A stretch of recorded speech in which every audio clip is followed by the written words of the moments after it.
You're tired, not from constantly chasing happiness that seems perpetually out of reach. Every morning you wake up with a sense of emptiness, and even when you sleep, that damned feeling lingers. The ironic part is, the more you rush to escape this heaviness, the more fake smiles you force, the more you repeat those internet motivational phrases to yourself, the deeper you sink. Perhaps no one has told you this so bluntly, but Dostoevsky said it. He understood that this modern compulsion to be happy is actually an illness cleverly disguised as a solution. He said people enjoy talking about their misfortunes more than their joys, because joy isn't even factored into their calculations. True joy isn't like a prize you compete for. It arrives when you stop running from pain. And that's where many fall short, because they've been taught to avoid suffering at all costs.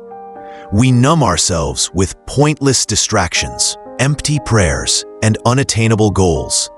But Dostoevsky didn't run from pain. He dove into it, stared into the eyes of the despairing, and drew meaning from their depths. Yes, meaning, because suffering, contrary to what you've always heard, can be the beginning of a fundamental change. But to do that, you have to take a deep breath and confront a truth you don't want to face. Perhaps the reason for your pain isn't that you have a problem, but that you're living a lie that life should always be perfect, positive, and full of good feelings. Dostoevsky said suffering is the only source of consciousness.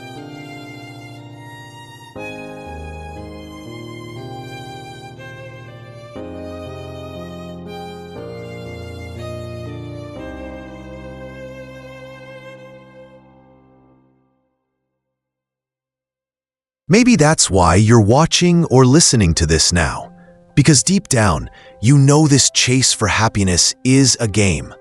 I'm not here to comfort you, nor am I here to stand before you like an old psychologist who's seen this story 1,000 times, facing people who pretend to be okay while crumbling inside. How long will you keep wearing this mask? How long will you cover real wounds with superficial remedies? In this program, you'll understand why Dostoevsky said, "The more you chase happiness, the more you suffer." And perhaps for the first time, you'll see your pain not as a mistake, but as a gateway. Are you ready to begin?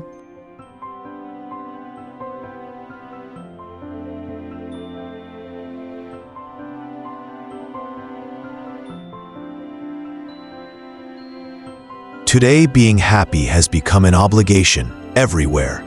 In advertisements, on Instagram, in motivational speeches. It's as if life should be filled with flawless moments, heartfelt laughter, consecutive successes, and constant gratitude.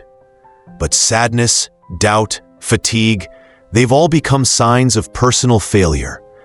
If you're sad, it means you don't know how to live properly. If you're anxious, it means you're not on the right frequency. This dictatorship of modern happiness doesn't liberate, it suffocates. Dostoevsky understood this earlier than anyone. He showed it in his novels, depicting what happens when people try to build their lives based on artificial standards. In Notes from Underground, he tells the story of a man who rejects any system that forces him to be logical and happy, exposing the trap of a world that considers suffering a flaw, not an essential part of the human spirit.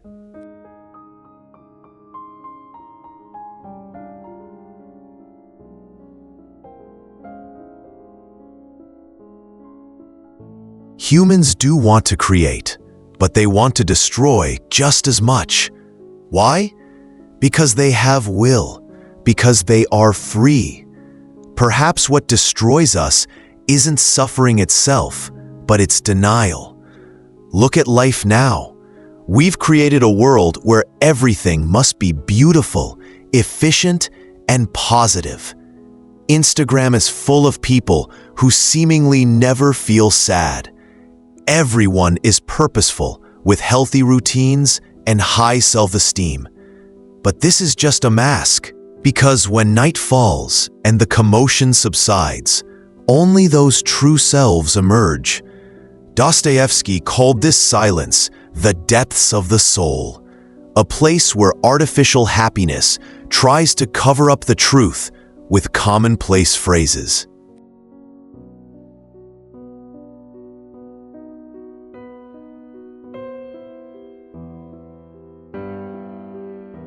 But the reality is that humans are not made to be numb and painless. When you constantly want to be happy, you are actually working against your own nature, as if you're tearing away important pieces of your psyche, your sorrows, your anger, your loneliness, your deep doubts. And in the end, what remains is not a light and free life, but a superficial, meaningless, truthless, and soulless one. This forced happiness of our time is like the crystal palace that Dostoevsky speaks of, a cold, lifeless world where there is no room for mistake, irrationality, or suffering that leads to growth.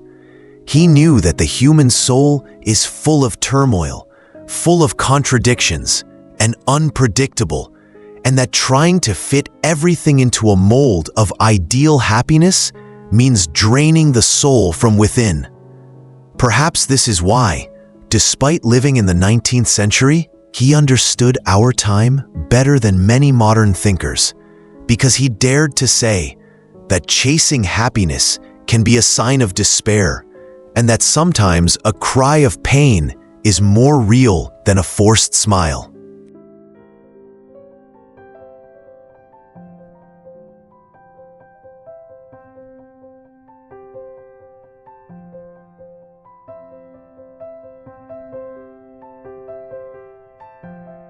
If you've ever felt trapped in this endless pursuit, you're not alone, but there's a deeper truth waiting. In the next part, we'll dive into why Dostoevsky saw suffering, not as a curse, but as the key to real redemption and awareness. Don't miss it. Hit that subscribe button and turn on notifications so you can continue this journey with me.